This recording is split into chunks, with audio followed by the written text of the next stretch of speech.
Good morning.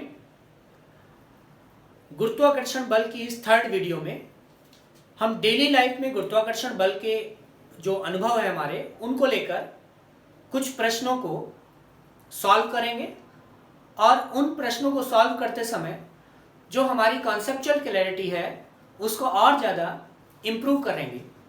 तो आइए इसमें दो चीज़ों पर हम लोग फोकस करेंगे। देखिए, गुरुत्वीय त्वरण 9.8 मीटर पर सेकेंड होता है। इसका मतलब यह है कि अगर किसी वस्तु को आप फ्री फॉल की अवस्था में ऊपर से गिराते हैं, ऊपर से छोड़ते हैं, तो उसकी जो मैक्सिमम स्पीड है वो 9.8 मीटर की स्पीड बनती है। यानी कि 9.8 मीटर पर सेकंड की स्पीड से वो नीचे की तरफ क्या करेगी, फ्री फॉल की अवस्था में गिरेगी। वैक्यूम में चाहे वो हल्की चीज हो, कोई भारी चीज हो, सभी की स्पीड यही रहेगी। यद्यपि एयर में प्रैक्टिकल लाइफ में उनकी स्पीड्स में अंतर आ जाता है, क्योंकि एयर का जो फ्रिक्शन है, जो घर्षण बल है, वो अलग अलग वस्तुओं पर अलग अलग दर से लगता है। जैसे जो ठोस पिंड है उन पर घर्षण कम लगेगा, जो थोड़ा कम ठोस है उन पर जो घर्षण बल है वो ज्यादा काम करता है। तो प्रैक्टिकल लाइफ में तो अलग अलग समय पर दो वस्तुएं, जैसे एक वस्तु ये है और दूसरी वस्तु ये मास्क है, इन दोनों को मैंने गिराया तो ये पहले पहुंच जाएगा, ये बाद में पहुंचेगा due to friction of air. लेकिन अगर वायु को निकाल दिया जाए, निर्वात की अवस्था लाई जाए, तो दोनों वस्तुएं एक साथ ही नीचे पहुंचेंगी। अब इससे संबंधित जो क्वेश्चन आते हैं वो क्वेश्चन आते हैं लिफ्ट के क्वेश्चन। लिफ्ट में आप लोग कभी ना कभी सभी लोग बैठे होंगे।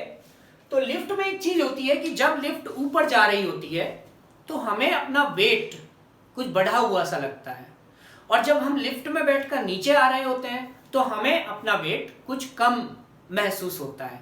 तो इसका रीजन ये है कि जो ग्रेविटेशनल फोर्स है, ये अर्थ है और ग्रेविटेशनल फोर्स इधर को लग रही है, और इसी के कारण एक ग्रेविटेशनल एक्सेलरेशन यानी गुरुत्वीय त्वरण उत्पन्न होता है। तो ग्रेविटेशनल एक्सेलरेशन की सेम अगर डायरेक्शन में आ रहे हैं, सपोज करिए कोई लिफ्ट है और वो लिफ्ट की रस्सी टूट गई, तो लिफ्ट किस अवस्था में आ जाएगी, फ्री फॉल की, सीधे नीचे की तरफ जाएगी। रस्सी से बंधी होती है, वायर या तार से बंधी होती है, और वो टूट गया तो लिफ्ट सीधे नीचे आ जाएगी, ठीक है, फ्री फॉल। और उसमें अगर कोई व्यक्ति बैठा है तो वो भी फ्री फॉल की अवस्था में आ जाएगा। यानी जितनी स्पीड से लिफ्ट नीचे जा रही होगी फ्री फॉल की अवस्था में, उतनी स्पीड से उसके अंदर बैठा हुआ व्यक्ति भी नीचे जाएगा। तो उसको कैसा अनुभव होगा, वेटलेसनेस का, भारहीनता का। क्यों? क्योंकि लिफ्ट और व्यक्ति दोनों की स्पीड सेम है, और जब दोनों की स्पीड सेम है तो वेट कैसे होगा, वेट होगा ही नहीं, तो भारहीनता का अनुभव होगा। और अगर सपोज करिए कि एक लिफ्ट है और उस लिफ्ट में कोई व्यक्ति बैठा हुआ है और उस लिफ्ट को नीचे से 9.8 मीटर पर सेकेंड से भी ज्यादा तेजी से नीचे खींच लिया जाए। अब ये लिफ्ट है, लिफ्ट के अंदर कोई व्यक्ति बैठा हुआ है या खड़ा है, और उस लिफ्ट का अगर हम उसकी रस्सी टूट गई थी तो फ्री फॉल था, यानी कि लिफ्ट की स्पीड और व्यक्ति की स्पीड दोनों इक्वल थे, तो वो कैसा अनुभव हुआ, भारहीनता का अनुभव हुआ। लेकिन सपोज करिए कि लिफ्ट की स्पीड जो है वो कहीं ज्यादा हो गई, 9.8। अब इसकी जो मैक्सिमम स्पीड हो सकती है 9.8 मीटर, और लिफ्ट की स्पीड, नीचे को खींचने की स्पीड इससे ज्यादा हो गई। तो ऐसी कंडीशन में ये जो व्यक्ति है कहां जाके टकराएगा, छत से जाके टकराएगा। उस कंडीशन में किससे टकराएगा, छत से जाके टकराएगा। यानी कि फ्री फॉल में जो स्पीड बनती है, अगर उससे ज्यादा स्पीड कर दी जाए लिफ्ट की, तो व्यक्ति छत से जाके टकराएगा। और अगर फ्री फॉल में दोनों को छोड़ा जाए तो व्यक्ति को भारहीनता का अनुभव होगा। अब लिफ्ट की स्पीड जितनी ज्यादा होगी उतना ज्यादा वेट बढ़ा हुआ महसूस होगा, और लिफ्ट की स्पीड उतरते समय जितनी ज्यादा होगी उतना ही वेटलेसनेस यानी भारहीनता का अनुभव होगा। तो ये 3 या 4 प्रकार के क्वेश्चन इसमें लिफ्ट्स में से आते हैं। और एक क्वेश्चन और बनता है इसमें, और वो बनता है पलायन वेग से संबंधित, एस्केप वेलोसिटी। इसको आप समझ लीजिए, ये पृथ्वी है और यहां से कोई भी चीज जब फेंकी जाती है तो वो इस तरह से घूमकर वापस पृथ्वी पर आ जाती है। इस तरह से वो वापस घूमकर क्यों आती है? क्योंकि जो भी पिंड ऊपर फेंका गया है उस पर एक ग्रेविटेशनल फोर्स लग रही है, एक गुरुत्वाकर्षण बल लग रहा है पृथ्वी का। तो वो फोर्स इसको नीचे की तरफ खींचती है और धीरे धीरे जिस फोर्स से वो फेंका गया था वो फोर्स कम होती चली जाती है और ये फोर्स बढ़ती चली जाती है और वो पिंड वापस पृथ्वी तक आ जाता है। ठीक है, जैसे हमने एक पत्थर फेंका या इस पेन को मैं ऐसे फेंक रहा हूं तो ये वापस आ रहा है, ये फेंका वापस आ गया। तो यहां से मैंने इसको काइनेटिक एनर्जी दी थी, गतिज ऊर्जा, और गतिज ऊर्जा के अपोज में ग्रेविटेशनल फोर्स लग रही है नीचे को जो खींच रही है इसको, गुरुत्वाकर्षण बल, और इसके कारण ये वापस आ गया।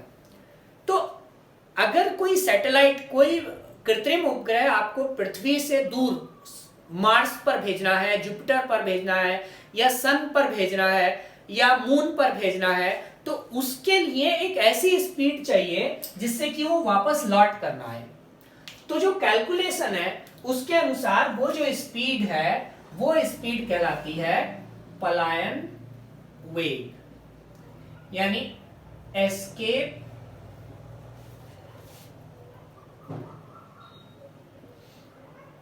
वेलोसिटी। तो एस्केप वेलोसिटी वो वेग है, वो वेलोसिटी है जिस वेग से अधिक वेग पर या उस वेग पर ऊपर की ओर किसी चीज को उछालने पर वो पृथ्वी की कक्षा से बाहर निकल सकती है। अगर इस वेलोसिटी से कम वेलोसिटी पर कोई वस्तु बाहर की तरफ उछाली जाती है तो वो निश्चित रूप से घूमकर पृथ्वी पर ही आकर गिर जाती है। अब पृथ्वी के लिए जो एस्केप वेलोसिटी है वो 11.2 किलोमीटर पर सेकेंड है, यानी अगर किसी वस्तु को पृथ्वी की कक्षा से बाहर फेंकना है तो उसे 11.2 किलोमीटर प्रति सेकेंड या उससे अधिक स्पीड से बाहर फेंकना पड़ेगा। तो ये जो एस्केप वेलोसिटी है ये किसके कारण है? पृथ्वी के द्रव्यमान के कारण है। अब जो चंद्रमा है उसका द्रव्यमान पृथ्वी के द्रव्यमान का क्या है? 1/6 है। तो उसकी एस्केप वेलोसिटी यानी पलायन वेग भी क्या होगा? चंद्रमा का 1/6 होगा। तो उसका पलायन वेग सपोज मान लीजिए कि 2.5 किलोमीटर पर सेकेंड है।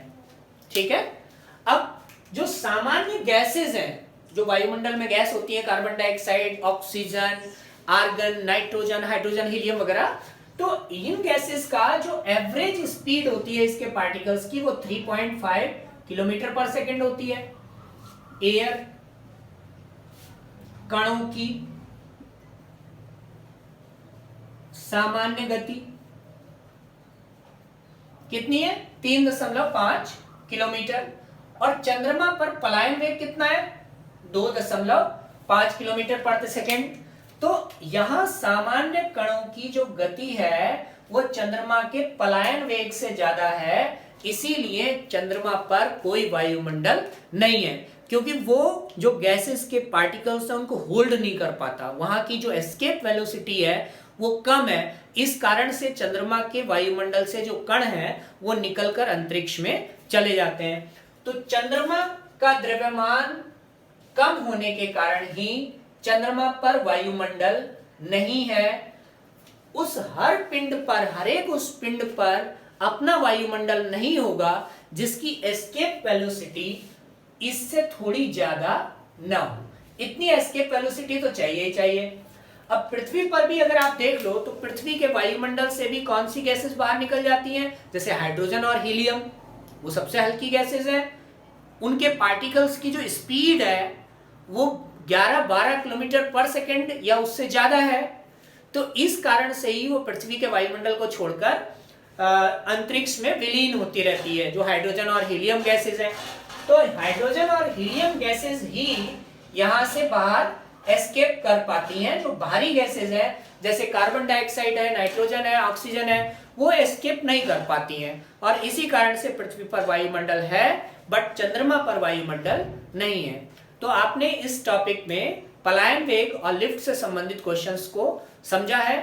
इसी तरह से साथ बना रहे, वीडियोस देखते रहिए और अगर सारी कॉन्सेप्चुअल क्लैरिटी बन रही है, वीडियोस आपको अच्छे लग रहे हैं, टॉपिक वाइज में सारे वीडियोस डाल रहा हूं, तो आप चैनल को सब्सक्राइब करिए, इसको शेयर करिए ताकि मुझे भी थोड़ा मोटिवेशन मिल सके और अच्छे अच्छे वीडियोस आपको बनाने के लिए।